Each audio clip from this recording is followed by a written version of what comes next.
Shooting schedule, চরিত্র পছন্দ না হওয়া, নানা কারণে এই সিনেমার প্রস্তাব ফিরিয়ে দেয় অভিনয় শিল্পীরা। অনেক সময় ফিরিয়ে দেওয়া সিনেমাগুলো ব্লকবাস্টার হয়। সব অভিনয় শিল্পীর ক্যারিয়ারেই কম বেশি এমন সিনেমা থাকে। এমন সিনেমা আছে বলিউড তারকা সালমান খানেরও, যেই সিনেমাগুলো পরে ব্লকবাস্টার হিট হয়েছিল। এমন 5টি সিনেমা সালমান খানের ফিরিয়ে দেওয়ার পর ব্লকবাস্টার হয়েছিল, তেমন 5টি সিনেমা নিয়ে আজকের ভিডিও। গজনী 2008 সালে মুক্তি পাওয়া এআর মুরুগদাসের সিনেমাটি মুক্তির পর ব্যাপকভাবে আলোচিত হয়। ভিন্ন লুকে চমকে দেন আমির খান। 65 কোটি রুপি বাজেটের সিনেমাটি বক্স অফিসে 232 কোটি রুপি আয় করে।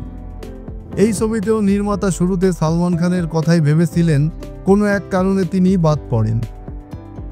কাল হো না হো এই ছবিতে 2 নায়ক, আমান আর রোহিত। একটির জন্য শুরুতে সালমান খানের কথা ভেবেছিলেন নির্মাতা, কিন্তু 2 নায়কের সিনেমায় অভিনয় করবেন না, তাই প্রস্তাব ফিরিয়ে দেন তিনি। পরে আমান চরিত্রে শাহরুখ খান ও রোহিত চরিত্রে সাইফ আলী খানকে নেওয়া হয়। ছবিতে নায়িকা ছিলেন প্রীতি জিন্টা। এই সিনেমাটি মুক্তি পায় 2003 সালে।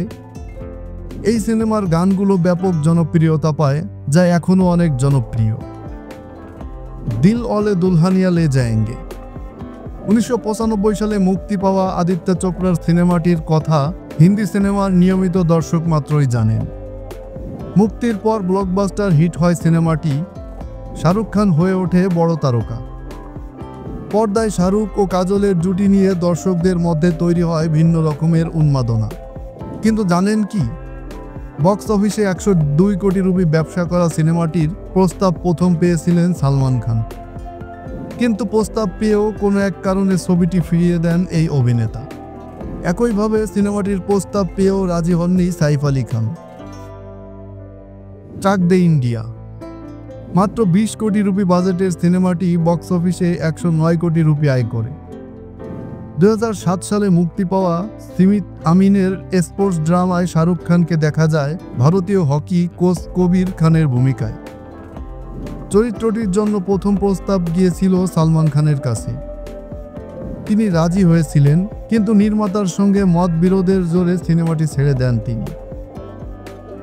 বাজিগর আব্বাস মাস্তানের আলোচিত এই সিনেমার প্রস্তাব প্রথম যায় সালমান খানের কাছে।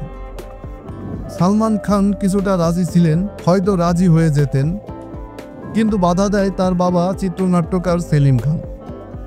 তিনি পরামর্শ দেন, সিনেমার মূল চরিত্রের সঙ্গে তার মায়ের সম্পর্ক পর্দায় তুলে ধরতে আরও আবেগ দরকার। চিত্রনাট্য বিষয়টি যোগ করার পরামর্শ দেন, তবে নির্মাতাদ্বয় রাজি হননি। সিনেমাটিও আর করা হয়নি।